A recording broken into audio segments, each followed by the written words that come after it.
last lecture, as we discussed the charge of income tax under section 4, where the tax can only be levied and collected in India under section 4 of the Income Tax Act, which gives the authority for charging of income tax. And we also discussed the base for levy of tax in any assessment year is normally the income of the previous year. So whatever the income we have earned in the previous year is only to be taxed in assessment year.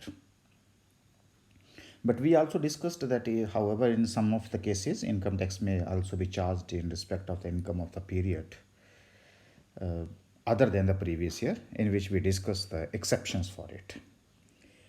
Okay, so now the question is arised, first of all, that we have to understand the income part. And income under section 2 subsection 24 of the Income Tax Act try to define it, but as frankly, if I would say, then the income is never defined in the Income Tax Act.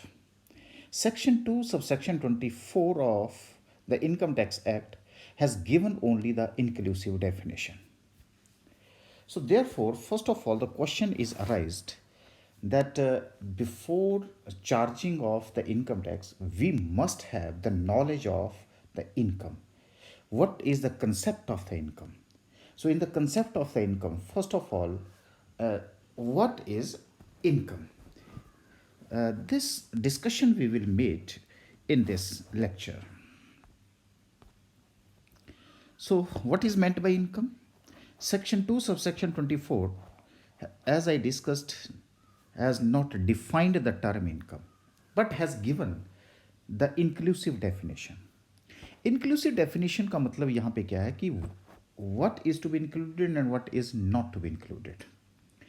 अगर आप वहाँ पे section 2 subsection 24 of the income tax के section में जाएं तो वहाँ पे एक आपको लिस्ट मिलेगी, जिसमें जैसे आपके पास प्रॉफिट एंड गेन्स है, डिविडेंड है, वॉलंटरी कंट्रीब्यूशंस हैं, वैल्यू ऑफ परक्यूजिट है, स्पेशल अलाउंसेस हैं, बेनिफिट्स एंड परक्यूजिट्स हैं, उसके बाद कैपिटल गेन्स हैं, बिजनेस इनकम्स हैं, सम रिसीव्ड अंडर की मैन इंश्योरेंस पॉलिसी है. उसी तरह से बहुत सारी एक लंबी चौड़ी सी लिस्ट वहाँ पे आपके पास दे रखी है, जिसमें तकरीबन आपके पास कोई 21 आइटम्स जो हैं वो इंक्लूड हैं. तभी मैंने आपसे कहा कि ये जो डेफिनेशन दे रखी है, this is a inclusive definition. लेकिन जब हम उस इंक्लूसिव डेफिनेशन में गए, इंक्लूसिव का मतलब कि ये इंक्लूड किया जाएगा, उसी को हम इनकम मानेंगे, और जो उसमें इंक्लूड नहीं किया जाएगा, क्या उसको इनकम नहीं मानेंगे? नहीं, ऐसा नहीं है. तो क्या हुआ कि हमारा जो इंक्लूसिव डेफिनेशन से गुजारा नहीं हुआ, इसलिए हमें कहाँ जाना पड़ा कि जनरल टर्म्स में उस इनकम को क्या बोलते हैं. अब जो डिस्कशन हमने अभी तक कर रखी है, उसमें हमने कहा था कि इनकम कवर्स रिसीट्स, चाहे वो मनी हो या मनीज वर्थ हो. हाँ, उसमें हमने थोड़ी सी बात ये करी थी कि which arise with certain regularity और expected regularity from a definite source. ये हमें एक जनरल टर्म्स में हमें एक इनकम की का मीनिंग हमें इसी की अपने आप पहले इंटरप्रिटेशन करेंगे. तो इनकम जैसा हमने पहले लेक्चर में डिस्कस किया था कि taxable income and the income which is received, there is a difference in between. तो कहता कि ये सारी बातें जो हैं फिर हम एक जनरल प्रिंसिपल्स में कि इनकम कवर रिसीट्स, जितना भी रिसीट्स हमें मिला, विच इज़ कमिंग इन. अगर इनकम को बोलूँ तो which is coming in your pocket in the shape of money or money's worth, which arise with certain regularity or expected regularity from a definite source. इसका मतलब regular होना चाहिए, expected regular होना चाहिए, या डेफिनेट सोर्स से होना चाहिए. लेकिन जितने भी हमने डिस्कशन किए उसमें कहा था हमने कि all receipts don't form the basis of taxation under the act. ज़रूरी नहीं है कि जो पैसा आप, जो सारी इनकम्स आप रिसीव कर रहे हैं, वो सारी की सारी जो हैं वो इनकम टैक्स एक्ट के अंदर उनके उसके ऊपर टैक्स लगाया जाए। तो अब अगर हम इन दोनों को देखें, एक जनरल डेफिनेशन और एक जो इंक्लूसिव डेफिनेशन है, अगर दोनों को देखें तो मुझे लगता है कि जो सेकंड पार्ट है, वो सेकंड पार्ट को देख करके ऐसा लगता है कि हमें एक कंप्लीट लिस्ट जो है, जिसको कि मैं एयर टाइट कंपार्टमेंट बोलूँ कि भाई देखो ये लिस्ट में है इसलिए ये इनकम है, ये लिस्ट से बाहर है इसलिए ये इनकम नहीं है, तो मैं कह सकता हूँ कि एक एग्जॉस्टिव लिस्ट बहुत मुश्किल है, उसकी एग्जॉस्टिव लिस्ट नहीं दे सकते। So exhaustive list of amounts is difficult to give. तो यहाँ पे हमें अब जो इनकम का मीनिंग है, नहीं तो हम तो सिर्फ रेफरेंस करते रहेंगे कि देखो जी ये इनकम है, ये इनकम नहीं है, ये सेक्शन 2 सेक्शन 24 में है, तो उससे हमारा गुजारा नहीं होने वाला है। इसलिए हमें जनरल और नेचुरल मीनिंग में इनकम की टर्म को अंडरस्टैंड करना बहुत ज़रूरी है। हाँ, वो अलग बात है कि कुछ एक इनकम्स होंगी वो बाद में क्या हो सकती हैं, एग्जम्प्ट हो सकती हैं, तो वो अब आज हम डिस्कस करेंगे। देखिए, what is the general connotation of income, इनके इन सिंपल वर्ड्स, इस इनकम को जो जनरल कॉनोटेशन ऑफ इनकम है, जो हम हमेशा एक लेमैन अपने दिमाग में रखेगा before referring section 2 sub section 24, कि जिसको वजह से जो हमारे माइंड में रहे और वो डिसाइड कर सके कि भाई ये इनकम है, ये इनकम नहीं है, तो वो बात हम आज डिस्कस करेंगे। उसी को हम बोलते हैं जनरल कॉनोटेशन ऑफ इनकम। देखिए, अगर मैं इनकम को कंपेयर करूं तो ये इनकम, आप अगर पिक्चर देखें तो ये एक आपका एप्पल ऑर्चर्ड है, तो उसकी कंपैरिजन, उसकी जो एनालॉजी है वो एक ट्री एंड फ्रूट से होगी। तो एप्पल ट्री है और उससे हमें एप्पल मिल रहा है, तो हम इनकम का कंपैरिजन भी, हम इनकम को डिफाइन करने की कोशिश भी इसी एनालॉजी पे करेंगे। ये जो ट्री है ये सिंबलाइज कर रहा है कि सोर्स ऑफ इनकम, और जो हमें उससे एप्पल मिल रहा है वो सिंबलाइज कर रहा है इनकम को। तो उसी तरह से क्या है, सोर्स ऑफ इनकम यहाँ पे एक ट्री है और जो एप्पल है वो हमारा फ्रूट जो है, वो उसको हम इनकम बोलेंगे। अब देखिए, अगर मैं इस ट्री को बेच दूं, हाँ पैसा तो मिलेगा, लेकिन वो पैसा कौन सा मिलेगा, वो मुझे कैपिटल रिसीट मिलेगा। और कैपिटल रिसीट को यहाँ पे हम, अगर आप, हमने जो पीछे 5 हेड्स डिस्कस किए थे, उन 5 हेड्स में जो 4 हेड्स थे, वो चारों हेड्स रेवेन्यू नेचर को डिफाइन करते हैं। सिर्फ एक हेड है जो कि कैपिटल रिसीट की इनकम को उसमें लेता है, और वो था कैपिटल गेन का। तो यहाँ पे वो कहता है कि जितने भी कैपिटल रिसीट्स हैं वो उसको हम इनकम नहीं मानते, लेकिन जो उस इन ट्री को हमने सोर्स माना है, उस सोर्स से हमें जो फ्रूट मिल रहा है, और अगर हम फ्रूट को बेच देते हैं तो वो हमारी इनकम मानी जाएगी। तो ये एक जनरल कॉनोटेशन है। तो इसने इसने एक डेफिनेट सोर्स की बात कर दी, और साथ में उस डेफिनेट सोर्स से हमें जो मिल रहा है in the sort of fruit, वो हमने उसको इनकम इनकम कंसीडर कर लिया। उसी तरह से अगर मैं सेम एनालॉजी पे एक हाउस की बात करूं, अगर मैं एक घर को बेच देता हूं तो मुझे जो अमाउंट मिलेगा वो again that is a capital receipt. लेकिन अगर मैं उस घर को किराए पे दे करके कुछ रेंट फॉर्म में लेता हूं तो उसको मैं इनकम बोलूँगा।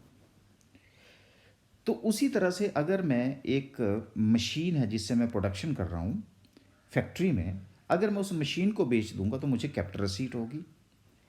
लेकिन अगर उस मशीन से जो मैं प्रोड्यूस बना रहा हूँ, कोई प्रोडक्ट बना रहा हूँ, उसको अगर मैं सेल करूँगा तो उससे मुझे इनकम होगी। तो एक सोर्स हो गया, ठीक है जी, और वो जो सोर्स हुआ हमारे पास, वो डेफिनेट सोर्स या एक्सपेक्टेड डेफिनेट सोर्स है, और उससे हमें जो भी फ्रूट मिल रहा है वो हम उसको कंसीडर करेंगे। लेकिन इसका मतलब क्या हुआ कि इफ़ अ पर्सन, अब अगर मान लीजिए, ये तो मैंने बात करी कि मैं घर का मालिक हूँ, मैं ऑर्चर्ड का मालिक हूँ, मैं एक फैक्ट्री का मालिक हूँ, लेकिन वो पर्सन जो इनमें डील कर रहा है, जैसे मान लीजिए कि वो ऑर्चर्ड को, एक पर्सन है जो ऑर्चर्ड को खरीदता है फिर बेचता है, उसी तरह से एक पर्सन है जो कि रियल इस्टेट में है, वो प्रॉपर्टी को खरीदता है, बेचता है। उसी तरह से आपके पास मशीन्स हैं, मशीन्स फैक्ट्रीज के लिए बेचता है, खरीदता है। अब उसके लिए क्या होगा, वो तो क्या करेगा, वो तो उस बेच परचेज और सेल से एक इनकम डिराइव कर रहा है, एक प्रॉफिट डिराइव कर रहा है। जब प्रॉफिट डिराइव करेगा तो उसके लिए वो इनकम हुई। तो वही जो आपने फर्स्ट ईयर में कैपिटल रिसीट और रेवेन्यू रिसीट्स के बारे में पढ़ा था अकाउंटिंग, फाइनेंशियल अकाउंटिंग में, वही कंसेप्ट लगा करके हम यहाँ पे ये कोशिश करते हैं। क्योंकि अगर आपके पास एक सीलिंग फ़ैन है, घर में सीलिंग फ़ैन है तो एसेट है, लेकिन अगर दुकान में है तो वो गुड्स है। तो वहाँ पे ये गुड्स की बात कर रहा है। तो ये हमने एक कंपैरिजन किया कि ये इनकम का सोर्स क्या है और उसके बाद उससे हमें कौन सी इनकम मिल रही है जिसको कि हम इनकम की डेफिनेशन में ले सकते हैं। अब जो broad generalisation versus wide scope of income, उसकी बात करेंगे। देखिए, हमने दोनों को डिस्कस किया अभी हमारे पास क्या, कि एक तो हमारे पास income tax act section 2 sub section 24, और उसके बाद हमने एक जनरल कॉनोटेशन डिस्कस करी जिसमें उसने फ्रूट के बारे में डिस्कस किया है। लेकिन जो जनरल कॉनोटेशन है उसने क्या किया कि इनकम टैक्स एक्ट की सेक्शन 2 सब सेक्शन 24 को के अंडर जो एक लिस्ट दी गई है, और साथ में अगर हम जनरल कॉनोटेशन देखें तो इसका जो स्कोप है उसको इंक्रीज कर दिया कि भाई सिर्फ लिस्ट नहीं, ये जो जनरल कॉनोटेशन के अंडर अगर कोई इनकम इस जनरल कॉनोटेशन में फॉल करती है तो उसको भी हम इनकम मान सकते हैं। तो उसने क्या किया, हमारा स्कोप कैसे बढ़ाया, देखिए। तो वो कहता है कि जब भी हमारे पास कोई रिसीट आती है तो सबसे पहले हम उसको डिफ्रेंशिएट करेंगे कि ये कैपिटल रिसीट है, ये रेवेन्यू रिसीट है। अगर कैपिटल रिसीट है तो कौन से हेड में जा सकती है, और रेवेन्यू रिसीट है तो कौन से हेड में। पर इसका मतलब ये नहीं है कि अगर कैपिटल रिसीट है तो उसके ऊपर इनकम टैक्स नहीं लगेगा, बिल्कुल लगेगा। और दूसरी तरफ हमारे पास अगर रेवेन्यू रिसीट है तो उसके ऊपर भी टैक्स लगेगा। तो इसका मतलब ये यहाँ पे भी हमारा जो स्कोप है वो इंक्रीज हो गया। दूसरी बात उसने क्या कहा कि जब हमारे पास कैपिटल एसेट्स को बेच करके या तो प्रॉफिट हो रहा है या लॉसेस हो रहा है, तो वो हमारे पास जो अभी मैंने डिस्कस किया कि सर्कमस्टांसिस में हमारे कैपिटल गेन के अंडर टैक्सेबल होगा। बाकी हमारा इनकम फ्रॉम सैलरी है, इनकम फ्रॉम हाउस प्रॉपर्टी है, profit and gains from business profession है, इनकम फ्रॉम अदर सोर्सेज है, सारी की सारी रिसीट जो वो कहाँ टैक्सेबल होंगी, कौन सी रिसीट होंगी, रेवेन्यू रिसीट्स होंगी। तो हमारी जो जनरल कॉनोटेशन बोलती थी रेवेन्यू रिसीट्स, लेकिन अगर सेक्शन 2 सब सेक्शन 24 देखें तो वहाँ पे हमारे पास कैपिटल रिसीट्स भी हैं। तो फिर हमने क्या किया कि इस इनकम टैक्स एक्ट में जब दोनों को कंबाइन किया तो हमारा जो स्कोप है इनकम को डिफाइन करने का वो इंक्रीज हो गया। अच्छा, अब उसके बाद एक हमारी जो जनरल कॉनोटेशन में हमने डिस्कस किया कि जी डेफिनेट सोर्स होना चाहिए। अब ये ज़रूरी नहीं। अब देखिए, अब डेफिनेट सोर्स और रेगुलर होना चाहिए। तो लॉटरी तो कभी कभार लगेगी, कोई डेफिनेट सोर्स नहीं है। क्रॉसवर्ड पजल आप खेल रहे हैं, रेस हॉर्सेस आप रूटीन में नहीं जा रहे हैं। तो these are not the these are the incomes which are not from the definite source, and they don't have the element of the regularity. But under the income tax act, if you will go for section 2 subsection 24, then these all are also to be considered here as an income. So again now the confusion is created कि whether we should follow section 2 subsection 24 or we have to follow the general connotation.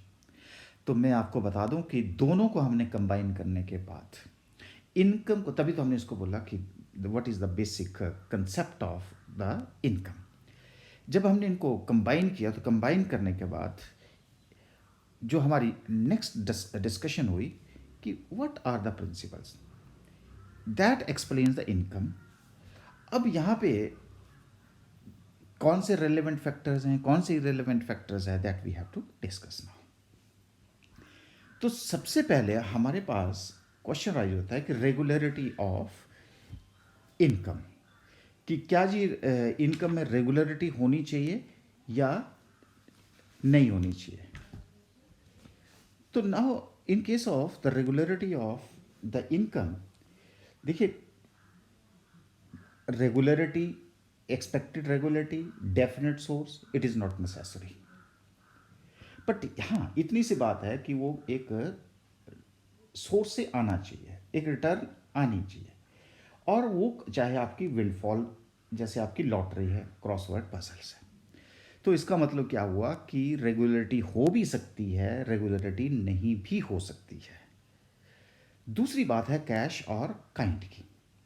अब आपके पास जो भी income आ रही है जरूरी नहीं है कि वो कैश फॉर्म में हो, it could also be in the form of kind. जैसे अब आपको एक सैलरी मिल रही है लेकिन साथ में आपको घर दिया है फ्री ऑफ कॉस्ट, गाड़ी आपको दी गई है, नौकर आपको दे रखा है, चौकीदार आपको दे रखा है, तो क्या है, ये काइंड फॉर्म में नहीं है।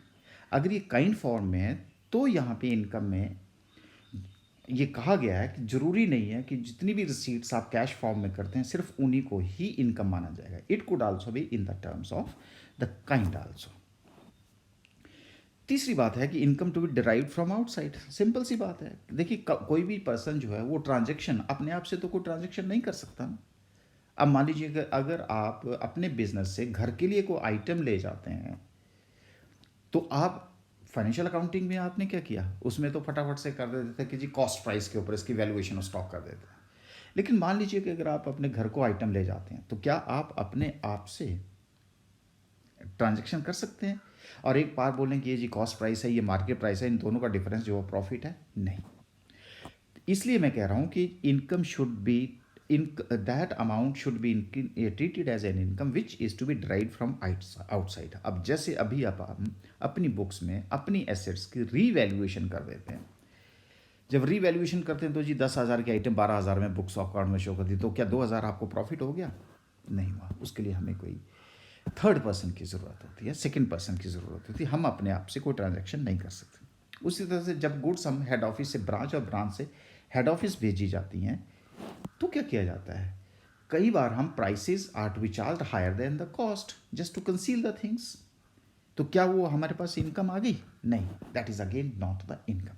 इसलिए आपने जब भी डिसाइड करना है कि इनकम टैक्स एक्ट में ये इनकम हो या इनकम नहीं है तो आपने ये ज़रूर देखना है कि income should B derive from outside. Next है हमारा reimbursement of expenses. Reimbursement of expenses is not an income. अब मान लीजिए कि अगर आप टूर पे जाते हैं और टूर पे अपनी पॉकेट से पैसा खर्च करके आ जाते हैं 10,000 रुपये, और आकर के आपकी कंपनी आपको 10,000 रुपये वापस दे देती है कि जी आप वहाँ पे गए थे, बॉम्बे पे बिजनेस टूर के लिए गए थे, ऑफिस टूर के लिए गए थे, तो ये आपका जो 10,000 रुपये खर्चा हुआ वो ये ले लीजिए, तो क्या ये आपकी इनकम है? No, again it is not income, it is just an reimbursement of the expenses which you have incurred for the performance of a particular duty. उसके बाद है आपका इलीगल इनकम। क्वेश्चन राइज होता है कि क्या इनकम सिर्फ वही होगी जो लीगल सोर्स से आती है? क्या इलीगल सोर्स से अगर कोई इनकम आती है तो उसको नहीं माना जाएगा? नो। तो मैं आपको बताऊं, इनकम टैक्स ये कभी नहीं कहता। वो कहता है कि हाँ, इनकम चाहे लीगल हो, इनकम चाहे इलीगल हो, किसी भी सोर्स से हो, हम तो उसके ऊपर इनकम टैक्स चार्ज करेंगे। हाँ, लेकिन आपको ये बता देता हूँ कि जो इलीगल इनकम होती है उस इनकम को अर्न करने के लिए जितने भी एक्सपेंडिचर होते हैं उसको एक्सपेंडिचर अलाउ नहीं किया जाता है। नहीं तो हर आदमी बोलेगा कि देखो जी मैंने चोरी करके जो है वो 10 लाख रुपए खर्च की, 10 रुपये की मेरी इनकम हो गई, लेकिन 11 लाख रुपये जो है उस चोरी के लिए खर्चा हो गया तो मेरे को तो लॉस हो गया।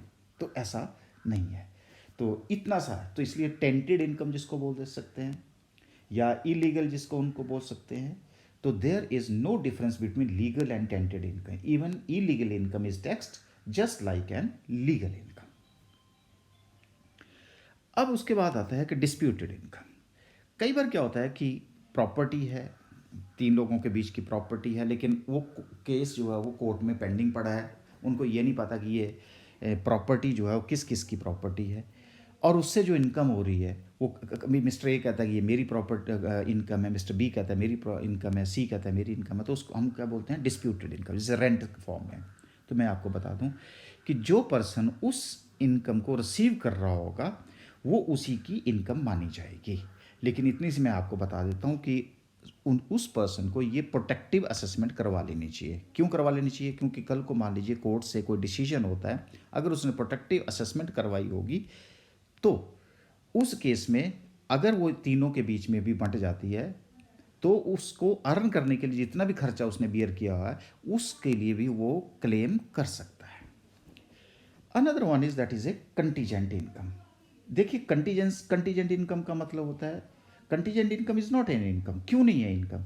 क्योंकि ये तो कंटीजेंसी के ऊपर, ये एक इवेंट के ऊपर डिपेंड करेगी कि वो अगर हो जाएगा तो इनकम आ जाएगी, अगर होगा तो नहीं होगा। अब मान लीजिए कि हम कहते हैं कि ठीक है जी आपको ये प्रोडक्ट दे दी जाएंगी जैसे ही शिप पहुंचेगा, तो शिप तो नहीं पहुंचा अभी तक, तो जब तक शिप नहीं पहुंचेगा तब तक वो इनकम नहीं मानी जाएगी। तो it depends upon the occurring of an event, तो that is not income. Basis of income receipt और एक्रूवल बेसिस। अब रिसीट बेसिस कैश बेसिस के ऊपर आप बनाते हैं, अकाउंटिंग करते हैं। एक्रूवल बेसिस ड्यू बेस के ऊपर। तो कहता है कि क्या रिसीट बेस और एक्रूवल बेस के ऊपर की जो रिसीट है उसको इनकम माना जाए, एक्रूवल बेस के ऊपर इनकम नहीं माना जाए? नहीं, ऐसा नहीं है। दोनों के case whether the income which may और may not arise, so here is it depends upon receipt base as well as accrual basis.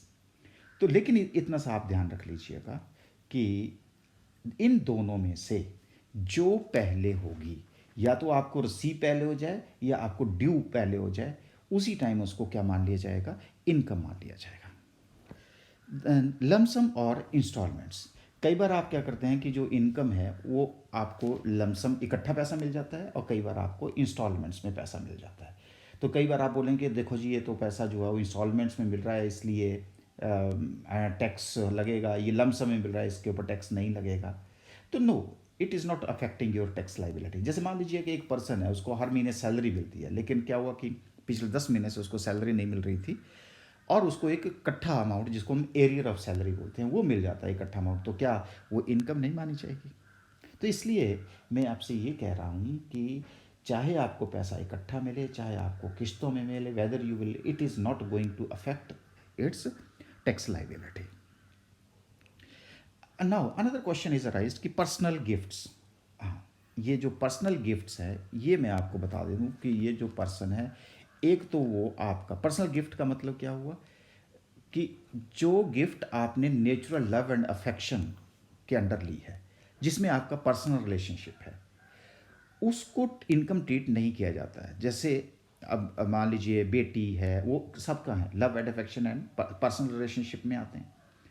तो मैरिज एनिवर्सरी के ऊपर, बर्थडे के ऊपर, वो जो है वो आपके वो इनकम में नहीं आएंगे। उसके लिए जो पर्सनल इनकम का एक अलग से पर्सनल गिफ्ट जो है वो अलग से इसके ऊपर, अब फेस्टिवल के ऊपर है, रिलेशनशिप है, तो उसमें हमारे पास कुछ एक सम ऑफ मनी है, गिफ्ट जो है जैसे 50,000 तक मिल, अदर देन रिलेशनशिप में आते हैं तो एग्जम्प्ट होते हैं, लेकिन अगर आपके पास natural love and affection relationship में आते हैं तो सारे के सारे एग्जम्प्ट होते हैं।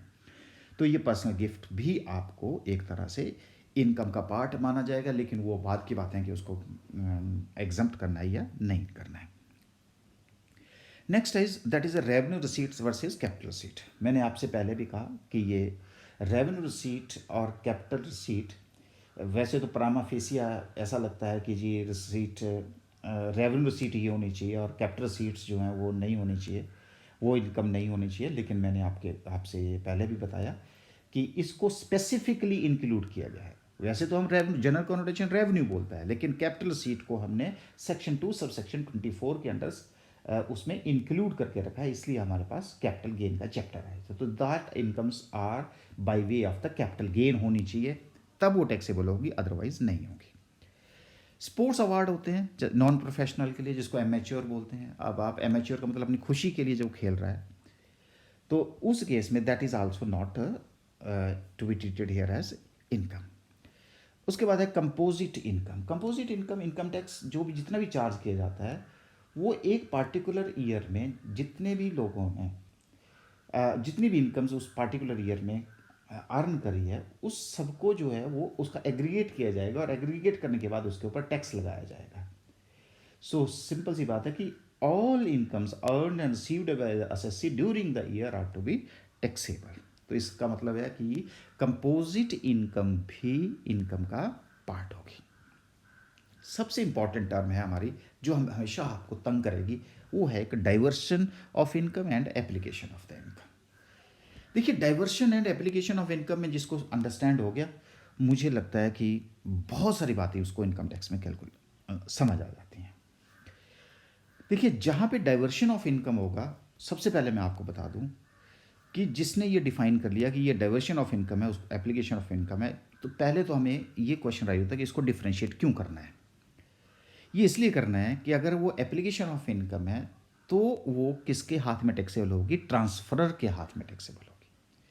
और अगर वो डाइवर्शन ऑफ इनकम है तो ट्रांसफरी के हाथ में टैक्सेबल होगी। बस इतना सा फर्क है। तो अब हमने ये देखना है कि किसके हाथ में टैक्सेबल है, ट्रांसफरर एंड ट्रांसफरी। तो इसलिए जो भी इनकम हमें यहाँ पे जनरेट होती है, वो इनकम सबसे पहले तो हमें ये देखना होता है कि ये इनकम जो है वो डाइवर्शन ऑफ इनकम है या एप्लीकेशन ऑफ इनकम है। अच्छा, तो सबसे पहले डाइवर्शन ऑफ इनकम का मतलब क्या चीज़ होती है? देखो, अगर मैं सिंपल लैंग्वेज में अगर आपको बात करूं, इनकम डाइवर्शन, नाम ही बोल रहा है, income that is diverted by overriding title, उसको हम डाइवर्शन ऑफ इनकम बोलेंगे। ओवरराइडिंग टाइटल, अब इसका मतलब क्या हुआ? देखिए, मान लीजिए कि क्रिकेट का मैच चला हुआ है और जो ऑर्गेनाइजर्स हैं वो क्या कर रहे हैं कि एक क्रिकेट का मैच करवा रहे हैं और उसमें वो टिकट के पीछे वो टिकट बेच रहे हैं और वो एक चैरिटी मैच खेल रहे हैं कि जी जितना भी पैसा इकट्ठा होगा वो हम कोविड-19 फंड में उसको दान करेंगे। अच्छा, अब क्या हुआ कि अब मान लीजिए कि आपने टिकट खरीदा, सिर्फ मैच खरीदने के लिए, टिकट मैच देखने के लिए नहीं खरीदा। आपने बोला कि अच्छा कोविड-19 में पैसा जाएगा, इसलिए आपने टिकट खरीद लिया। अब वो जो टिकट बेच करके जितनी भी इनकम हुई, वो किसकी इनकम हुई? ऑर्गेनाइजर्स की इनकम है क्या वो? This is the question. क्या ऑर्गेनाइजर उसके ऊपर टैक्स देगा? नहीं देगा। क्यों नहीं देगा? क्योंकि अब उसका जो ओवरराइडिंग टाइटल है वो किसका है? वो है कोविड-19 फंड के लिए। इसलिए यहां पे ओवरराइडिंग टाइटल किसका है? कोविड-19।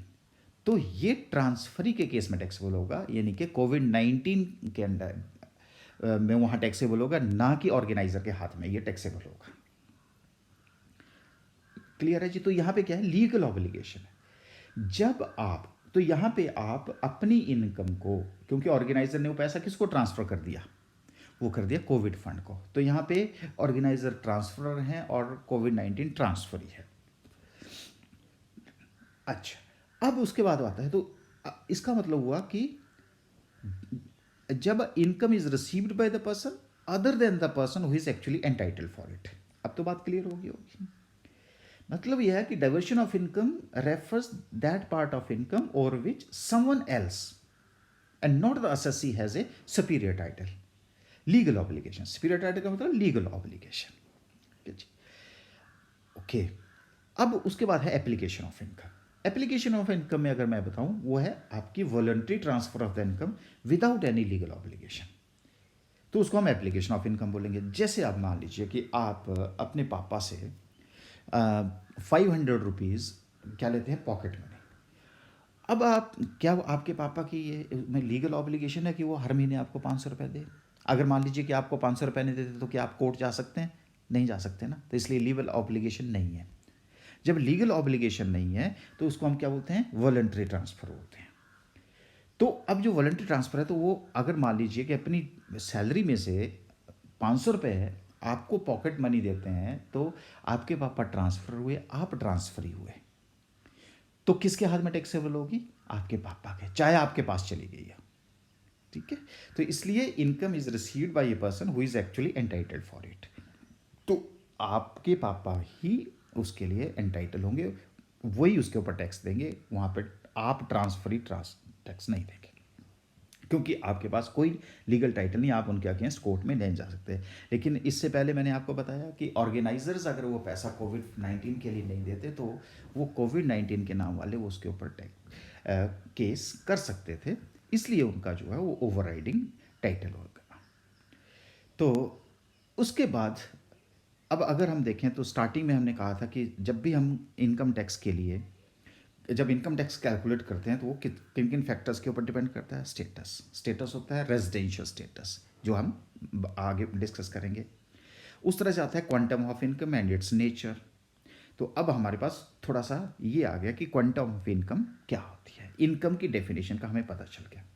एज, क्योंकि तीन कैटेगरीज होती हैं, एक होता है आपके पास ऑर्डिनरी एसएससी, जिसकी दूसरा होता है आपके पास सीनियर सिटीजन, और एक होता है सुपर सीनियर सिटीजन। तो 60 से 80 और 80 से ऊपर, तो तीनों कैटेगरी के लिए, क्योंकि टैक्स रेट्स तीनों के लिए क्या हैं, अलग अलग दे रखे हैं। तो इस तरह से क्या है कि अब हमारा जो एक तरह से नेक्स्ट लेक्चर होगा वो हमारा एक तरह से स्टेटस के ऊपर होगा, क्योंकि हमें थोड़ा सा इनकम्स के बारे में नॉलेज हो गया है। अच्छा, इसके साथ ही मैं आपको ये एक और बात बता दूं कि थोड़ी सी और टर्म्स हैं जिसके लिए कई बार कन्फ्यूजन होता है, जैसे स्त्री धन होता है। अब स्त्री धन क्या है, जो एक लेडी के पास या तो वो सेविंग से अपने जेब खर्चे से अलग से रख लेती हैं, पिन मनी जिसको बोल सकते हैं, मतलब which she derives from his private expenditure small savings, तो that is also not to be taxable. अच्छा, यहाँ पे चाइल्ड का मतलब क्या होता है?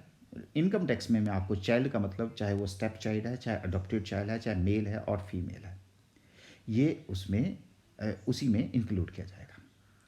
अच्छा, स्पाउस में हस्बैंड एंड वाइफ, तो ये हमारे पास एक टर्म्स थी जिसके बेस के ऊपर जिसको हम बोल रहे थे कि these are the basic terms, जिसका नॉलेज हमें होना चाहिए, तभी हम इनकम टैक्स को पढ़ सकते हैं। तो कोडिंग के लिए ये छोटी मोटी जो टर्म्स थी वो हमने अब डिस्कस कर ली। तो ये हमारा आगे के लेक्चर के लिए, जैसे मैंने कहा कि आपका ये चार चीज़ें हमें चाहिए होंगी: status, quantum of income, age and tax rate. तो इसी के साथ यहाँ पे हम इसको